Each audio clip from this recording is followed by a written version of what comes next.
চলো আজ তোমাদের জাম্বুরা পেড়ে মাখা করে দেখাবো। জাম্বুরাটা পেড়ে নিচ্ছি। আমাদের বাড়িতে ৩ রকম জাম্বুরা গাছ আছে, তার মধ্যে এটা বেশি টেস্টি, তাই আমি এটাই পেড়ে নিলাম। দু সাইড কেটে ফেলে দিয়ে লম্বা লম্বা করে চিড়ে নেব চারদিকটা।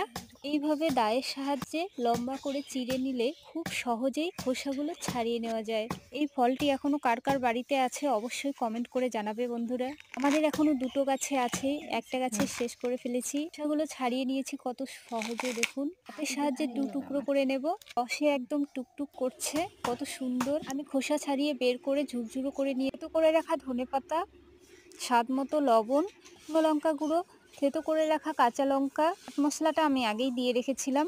এগুলো সব উপকরণ দেওয়া হয়ে গেলে ভালো করে মেখে নিলেই রেডি জাম্বুরা মাখা। আমার সব ফলের ফেভারিট, তার মধ্যে এটাও আমার ফেভারিট ফল। আমার যে কোনো ফল খেতেই খুব ভালো লাগে, তার মধ্যে বাড়ির গাছের টাটকা ফল আরো বেশি খেতে ভালো লাগে।